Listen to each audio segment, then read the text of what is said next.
اور اگر کوئی اہم کام شروع کرنا ہو، دل گھبرا رہا ہو، ہمت نہیں پڑ رہی کروں کہ نہ کروں، کہیں نقصان نہ ہو جائے،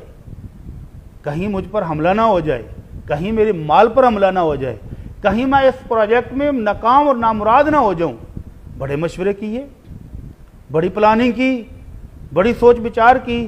بڑے دوستوں کو بلایا، لیکن ان سب سے پہلے امام الانبیاء صلی اللہ علیہ وسلم نے اپنی امت کو القوی العزیز کے ساتھ رابطہ کرنے کا حکم دیا۔ فرمایا اگر ایسا ہو کہ تم بہت اہم کام کرنے جا رہے ہو، بہت بڑا پروجیکٹ شروع کر رہے ہو، کوئی بہت بڑی اچیومنٹ تمہارے سامنے ہے، کوشش کر رہے ہو، ہمت کر رہے ہو، اور کرنے سے پہلے اپنے رب سے مدد تو لے لو، القوی العزیز سے رابطہ کر کے اس سے تعاون لے لو، اس سے خیر طلب کر لو، اس سے خیر و بلائی کی درخواست کر لو اور پھر شروع کر لو، پھر گھبرانے کی ضرورت کوئی نہیں ہے۔ تو فرمایا جب تم کوئی مشکل کام، کوئی بہت اہم کام، کوئی بہت بڑا پروجیکٹ شروع کرنے لگو تو پہلے اپنے رب کے سامنے 2 رکعت نماز نفل پڑھ کے اس کے قریب ہو جاؤ، اور اس کے بعد یہ دعا پڑھو، اللہم انی استخیرک بعلمک واستقدرک بقدرتک واسألک من فضلک العظیم فإنک تقدر ولا اقدر وتعلم ولا اعلم وانت علام الغیوب۔ اللہم انی استخیرک بعلمک، اے اللہ تیرے علم میں جو بہتری ہے، اللہ جو تو میرے بارے میں جانتا ہے کہ میری خیر و بلائی کس میں ہے، اللہ میں وہ خیر و بلائی تجھ سے مانگ رہا ہوں، اللہ تجھ سے مشورہ لے رہا ہوں کہ میں یہ کام کر لوں کہ نہ کر لوں۔ اللہم انی استخیرک بعلمک واستقدرک بقدرتک، اللہ ساری قدرت، ساری طاقت وہ تو تیرے پاس ہے، اللہ مجھے یہ کام، یہ منصوبہ، یہ پروجیکٹ مکمل کرنے کی طاقت عطا فرما دے، اللہ ہمت دے دے۔ وَأَسْأَلُكَ مِن فَضْلِكَ الْعَظِيمِ، اللہ تیرا فضل و کرم بہت بڑا ہے، اللہ تیرے عظیم فضل و کرم سے تیرا یہ فقیر بھی مانگ رہا ہے،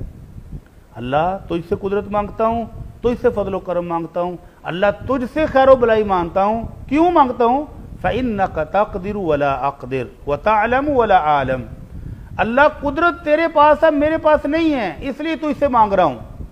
اور اللہ تو جانتا ہے، علم غیب میں تجھے پتا ہے کہ یہ کام اچھا ہوگا کہ نہیں ہوگا، اس لیے تو اس سے رابطہ کیا ہے۔ تو اس رابطے کے بعد اللہ کے رسول صلی اللہ علیہ وسلم نے یہ دعا سکھا دی کہ دعا پڑھے 1 بار 2 بار، اور اگر دل مطمئن ہو تو وہ کام کر گزرے، اور اگر اس میں خیر و بلائی ہوگی، اللہم ان کنت تعلم ان هذا الامر خیر لی فی دینی ومعاشی وعاقبت عمری فاقدرہ لی ویسرہ لی ثم بارک لی فیہ۔ بندہ دعا کرتا ہے کہ اللہ اگر میرا یہ کام میری دنیا اور آخرت کے لیے بہتر ہے، اللہ اگر یہ میرے انجام کے لیے بہتر ہے، اگر اللہ میری معیشت کے لیے، میری آخرت کے لیے بہتر ہے تو یہ میرے مقدر میں کر دے اور بابرکت بنا دے، آسانی کر دے۔ وَإِن كُنْتَ تَعْلَمُ إِنَّ هَذَا الْأَمْرَ شَرٌّ لِّي فِي دِينِي وَمَعَاشِي وَعَاقِبَةِ أَمْرِي فَاصْرِفْهُ عَنِّي وَاصْرِفْنِي عَنْهُ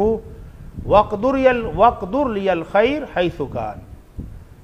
ثُمَّ رَضِّنِي بِهِ، اے اللہ اگر تو جانتا ہے کہ میرا یہ پروجیکٹ، میرا یہ منصوبہ میرے لیے نقصان دہ ہے، میرے دین کے لیے بھی، میری معیشت کے لیے بھی، میری آخرت کے لیے بھی، تو اللہ اس کو مجھ سے دور کر دے، مجھے اس سے دور کر دے،